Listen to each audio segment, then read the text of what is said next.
My generation wants to know the why of things. Previous generations, they were good at coming in and taking orders and doing the job. I think my generation kind of wants to step back and say, okay, I'll do that, but maybe why? You know, I want to fully understand why. Enchanted Sky Media.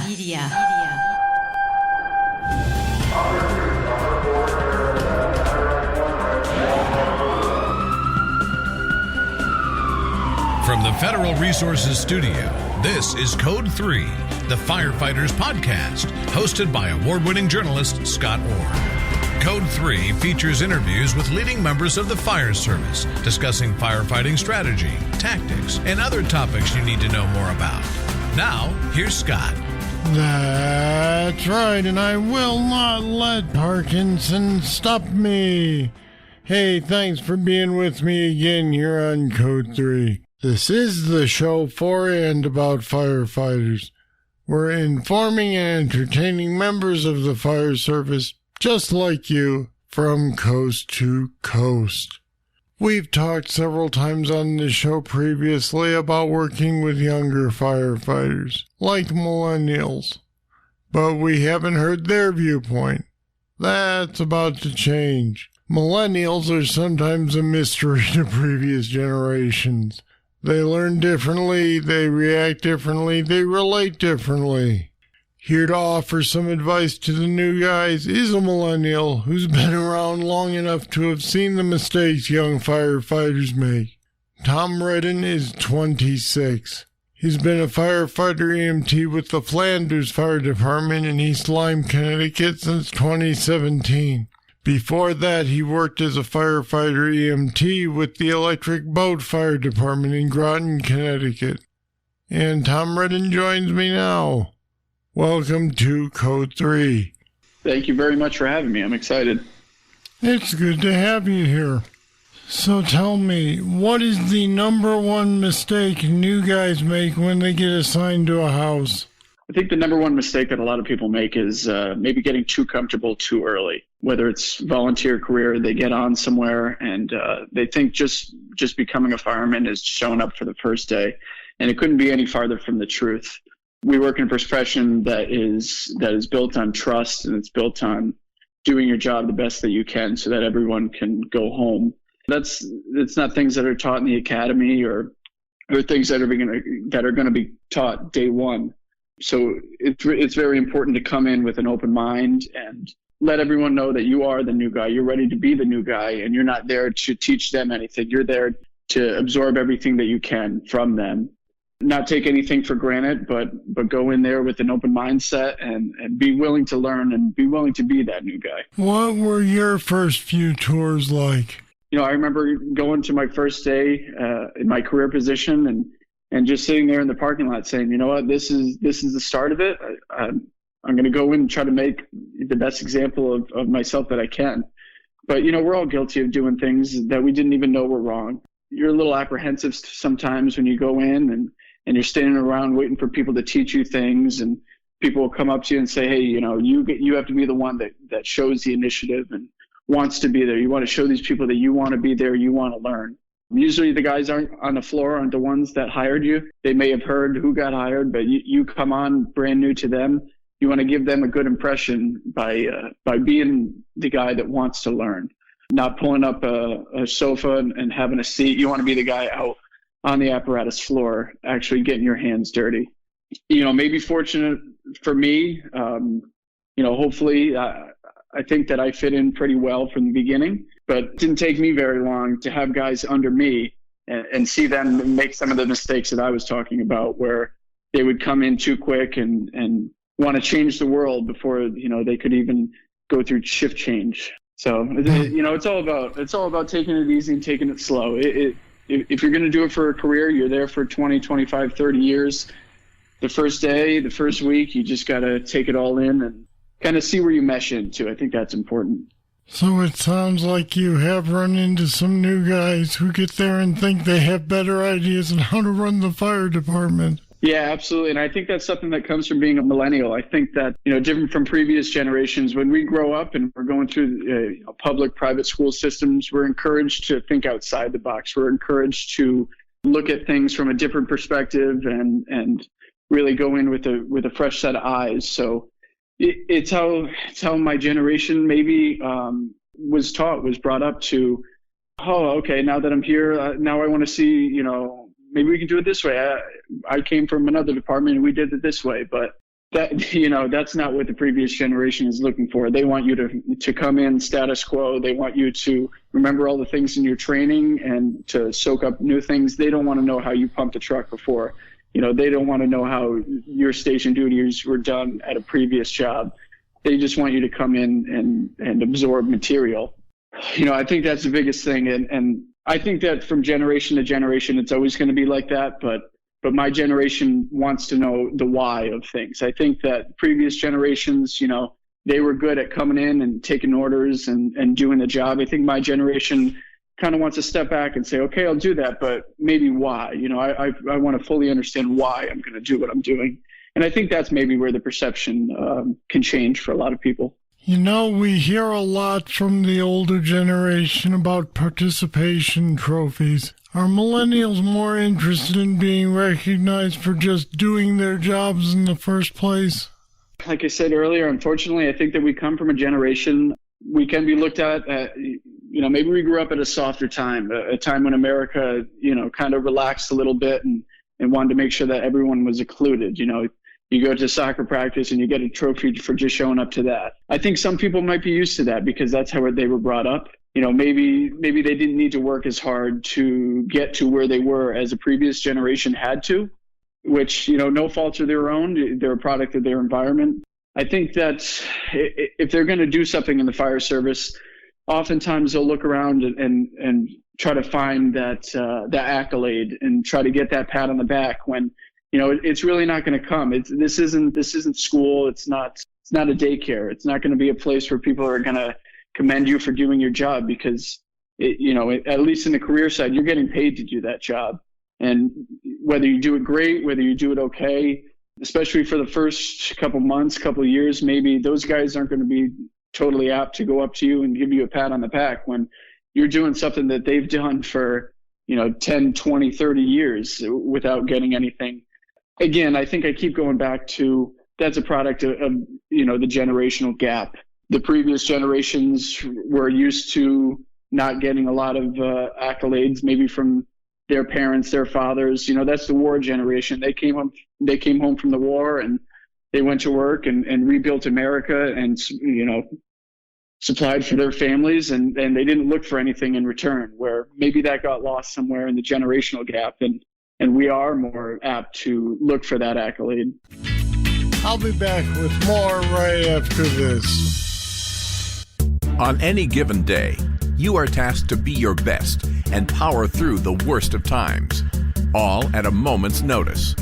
We know the sacrifices you make each and every day. Your success relies on superior equipment and the best training available. That's why Federal Resources is here to support you, the everyday hero. We are here so you can excel. Discover your success at federalresources.com.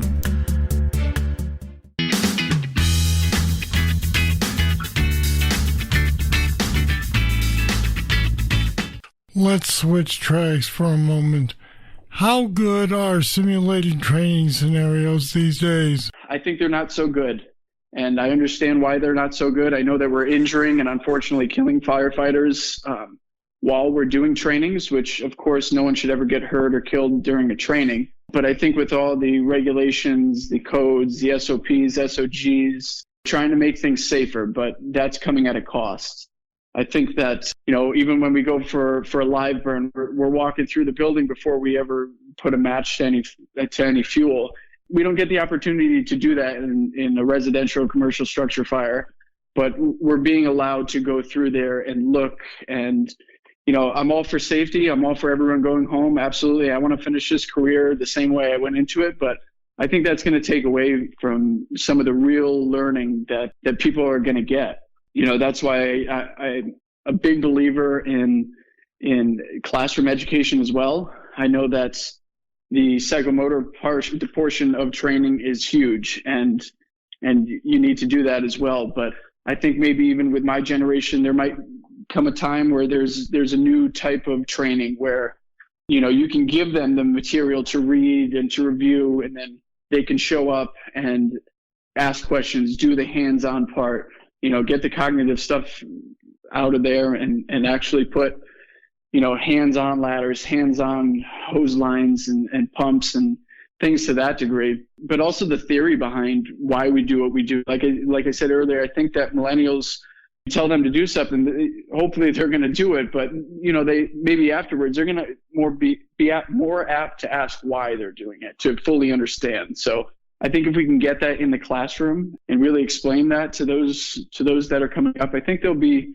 more apt. And my generation, we love technology, so if you can incorporate things like that into apps, into things that they can do on phones, iPads, computers, I know it's not the hands-on real situations, but if we can get some of that stuff that nuanced stuff maybe in a medium such as that, then everyone would benefit in the end. It's all about just continual training and having people up to where they need to be, whatever that takes. Everyone has a different learning style. What level of concern do you have at this point in your career about the fact that there are not a whole lot of structure fires that you can learn hands-on? Training is fine, but there's no substitute for going out to a real fire. Absolutely. I think that we're put in a position nowadays, 2018, where firefighting is more dangerous than ever. And I think no matter what generation you come from, you'll agree with me on that. Even though there was a higher volume of fires back in the 70s, 80s, even 90s, they're not as dangerous as they are today with truss construction, with unprotected overhead joists and rafters, and the solid gasolines that we're using to furnish the interiors of residential and commercial buildings. So when we're pulling up to a fire, that first or second floor could already be in the basement, and it's really dangerous. I would love to go and fight the fires that the guys in the 70s did when they had the traditional interior finishes with the true dimensional woods and balloon frame construction, but we're dealing with lightweight things now, and we're especially with limited staffing and training budgets being cut. I think firefighting in 2018 and beyond is going to be the most dangerous time to be a firefighter.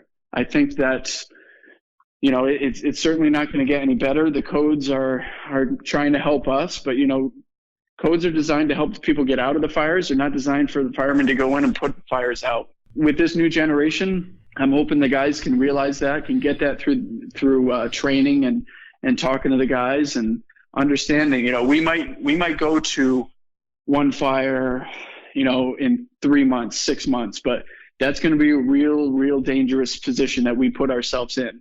It's our job to go to these things and mitigate situations and help out people in need, but we really need to be looking at it from a risk management standpoint, really judge what we're going to do here. Back in the day, residential structure fire was a high consequence, low risk factor, where now it's a low risk factor and high consequence because of the way that the buildings are made, the way that people furnish these buildings, and it can't get trapped in there, can't get blinders on. You got to go and know what you're pulling up to. It's not going to be a legacy construction building anymore. It's just not, unfortunately. All right, Tom Redden, thanks for talking with us. Thanks for giving me your viewpoint. Thank you very much, sir. And we put some more information about being the new guy on our website at code3podcast.com/new guy. Check it out. Now, here comes your trivia question. Name a popular exterior wall material in non-combustible warehouse-type buildings.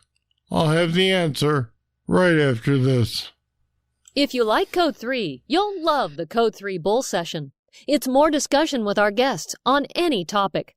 Sometimes it's serious. Anywhere from 14 to 18,000 volts of electricity shot into my right hand and exited my right leg and right arm.